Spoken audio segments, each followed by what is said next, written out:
বছরে একবার অথবা দুইবার আযাব আসবে, একবার অথবা দুইবার আযাব আসবে।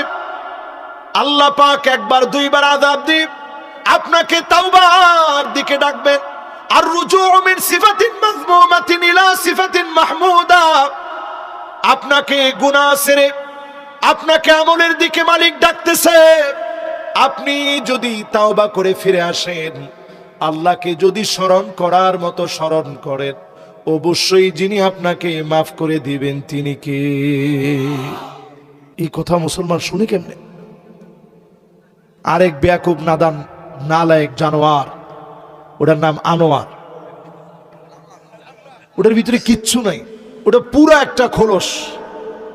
ও কইতেছে আমি মইরা গেলে 7 দিন পরে আমার লাশ তুলবি, তুললা দেখবি যদি আমার লাশ ফুচ্ছা যায় তাইলে আমারে আর এনে দেউনের কাম নাই। মানে হ্যাঁ লাশ ফসতো না। তুই কোন বুজুর্গটা? তুই কোন অলিটা? আমি সব ফুলাবান্ডে কয়ে গেছে। আচ্ছা ধরেন এনতে উঠাইলেন, আগে থেকে তার শরীরের মধ্যে স্প্রে করে রাখলো, মনে করেন আপনার তার শরীরটা ফসে নাই, তো কিছে? আচ্ছা মাটির ধরেন তারে খাইলো না, তো কিছে?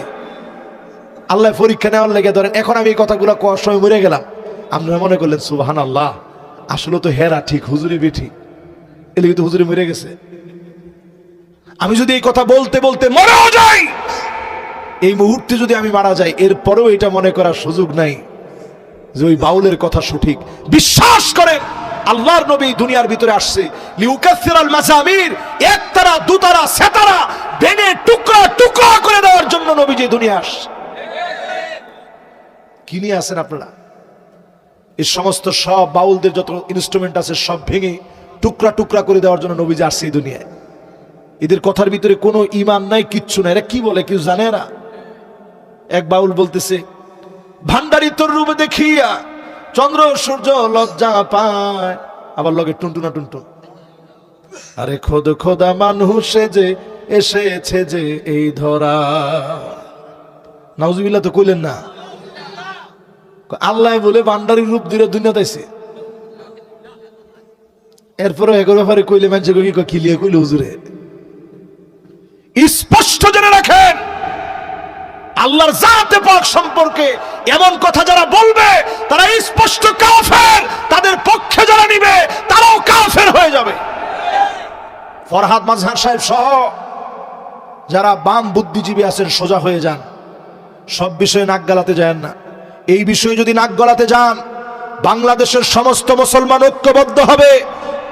2024 সনে গণ অভ্যুত্থান আপনারা দেখেছেন, কিন্তু ওইটা এক শ্রেণীর গণ অভ্যুত্থান ছিল।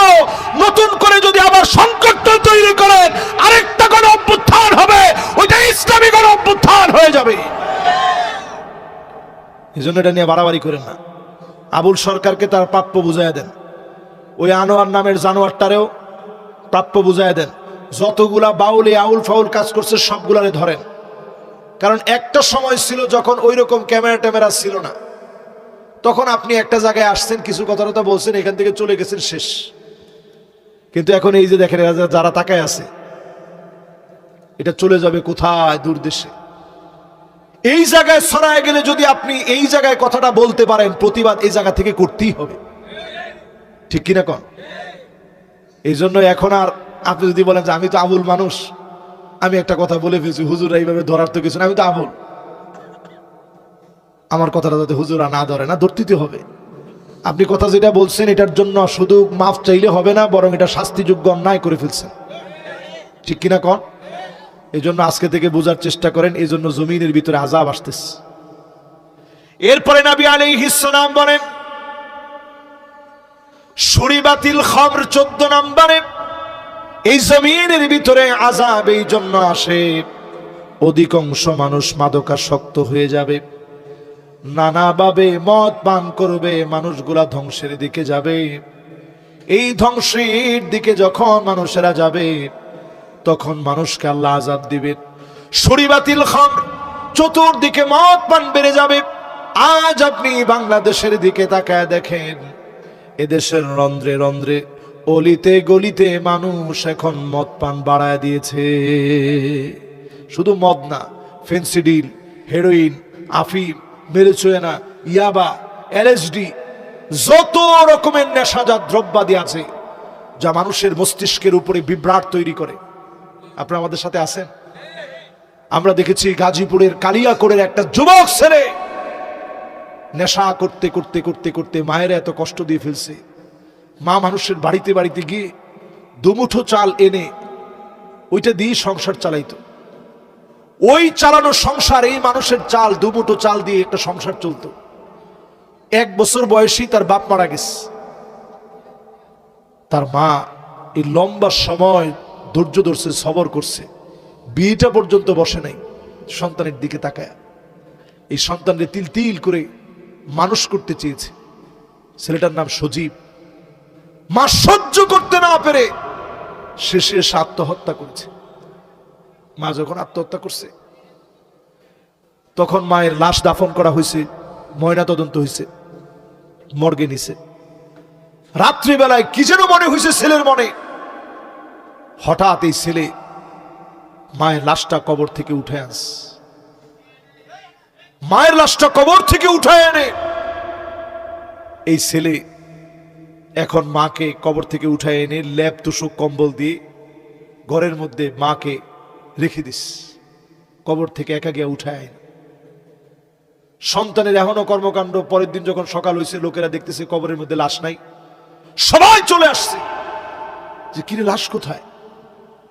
আয়সা ঘরের মধ্যে দেখে প্রচন্ড দুর্গন্ধ হচ্ছে। এরপর দরজা খুলছে, খুলে দেখতেছে মায়ের ঢাইকা রাখছে। বলার উদ্দেশ্য হচ্ছে এই, আমরা অনেক সময় সন্তানরা মায়ের হক বুঝি না। অনেক সময় মা বাপ হয়ে সন্তানরে যা দেওয়া দরকার আমরা দেই না। প্রত্যেক সন্তানের 3টা হক আছে।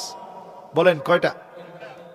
একটা হচ্ছে আপনি স্বামী হিসেবে যখন স্ত্রী বেছে নেবেন, নেককার স্ত্রী বেছে নেন, এটা সন্তানের হক, অধিকার। 2 নাম্বার অধিকার আপনার বাপ মার কাছ থেকে সন্তান হিসেবে পাওনা অধিকার। 2 নাম্বার, সুন্দর একটা নাম রাখেন। আমাদের সমাজের ভিতরে আমরা সুন্দর নাম রাখতে পারি না। আমরা নাম রাখি সেন্টু, মিন্টু, পিন্টু, পরে বড় হয়ে হয় সান্দাবাস। কথা কন কি হয়? দেখবেন নাম হয় তার গলা কাটা মজিবর। এরপরে দেখবেন পিচ্ছি আগে লাগাই দিছে। বাংলাদেশে ছিল পিচ্ছি হান্নান, এখন আর নাই। পিচ্ছি কামাল আছে না? এই যে যত এরকম সন্ত্রাসী আছে যেগুলা দেখবেন, এবং দেখবেন সুইডেন আরমান, দেখছেন নামের ধরন কি। এরপরে দেখবেন লিটন, হাত কাটা লেয়াকর, এরকম যত নাম আছে এগুলো কিন্তু সব বিকৃত নাম। আমরা অনেক সময় নিজেরা রাখি বিকৃত নাম। খবরদার সুন্দর নাম রাখবেন। ওই নাম রাখবেন আব্দুল্লাহ, আব্দুর রহমান, উব্বিদ ও হুম্মিদ, যে নামের ভিতরে আল্লাহর প্রশংসা পাওয়া যায়। ওই নাম আপনার সন্তানের জন্য রাখেন। সুন্দর একটা নাম রাখেন সন্তানের জন্য। ওই নাম রাখেন যে নাম শুনলে আল্লাহর কথা স্মরণ হয়ে যায়, আপনার ছেলের জন্য দোয়া আসে। এরকম একটা নাম সন্তানের অধিকার। 3 নাম্বার সন্তানের অধিকার হচ্ছে সন্তানের জন্য আপনি ছোটবেলাতেই আল্লাহকে চিনান, তাওহীদের জ্ঞান শিখান। এটা সন্তানের অধিকার। কিয়ামতের দিন বহু বাপ আল্লাহর সামনে দাঁড়ায় কাঁদবে। সেদিন আল্লাহর সামনে দাঁড়ায় বহু বাপ আল্লাহর সামনে দাঁড়ায় কাঁদবে। ওয়াল্লাযীনা আমানু ওয়াত্তাবা'তুহুম যুররিয়াতুহুম বিঈমান আলহাকনা বিহিম যুররিয়াতাহুম ওয়ামা আলাতনাহুম মিন আমালিহিম মিন শাই। বহু বাপ সেদিন আল্লাহর সামনে দাঁড়ায় কাঁদবে। আল্লাহ বলবে যে আজকে কাঁদার কারণ কি? সেদিন বাপ জবাব দিবে, আল্লাহ কাঁদতেছি, কোথায় আমার ছেলে, কোথায় আমার মেয়ে। এক নজর আমার ছেলেটাকে আল্লাহ দেখতে চাই। সেই দিন ছেলেকে আনবে, মেয়েকে আনবে। ছেলের গায়ে জাহান্নামের পোশাক, মেয়ের গায়ে জাহান্নামের পোশাক। সেদিন বহু বাপ আল্লাহর সামনে দাঁড়ায় কাঁদবে। ও আমার ভাইরা, যতজন আজকের মাহফিলে বসলেন, পরিষ্কার ভাবে আপনাদেরকে বলি, মা বাপ আপনাদের জন্য অনেক কষ্ট করে। এই মা বাপের জন্য আপনি বদলামের কারণ হয়েন না। নেশা করে মা বাপকে ভুলে যায়েন না। আপনার মাথার উপরে আবরণ সৃষ্টি করে ফেলবে, দিমাগ নষ্ট হয়ে যাবে, এমন কোন বিষয়ে মুসলমান যেতে পারে না। আজ মুসলমানদের অধপতনের কারণ হলো সারা দুনিয়ার ভিতরে নেশাজাত দ্রব্যাদি বেড়ে গেছে। ঠিক কিনা বলেন? সারা দুনিয়ার ভিতরে বেড়ে গেছে, এই জন্য আযাব আসতেছে এই দুনিয়ার দিকে। আমার শেষ কথা, ওয়ালুইনা আখিরু হাযিহিল উম্মাহ আউওয়ালাহা, আগেকার বড় বড় আলেমদেরকে গালি দেওয়া হবে। এই পয়েন্টটাতে আপনার সাথে থাকেন।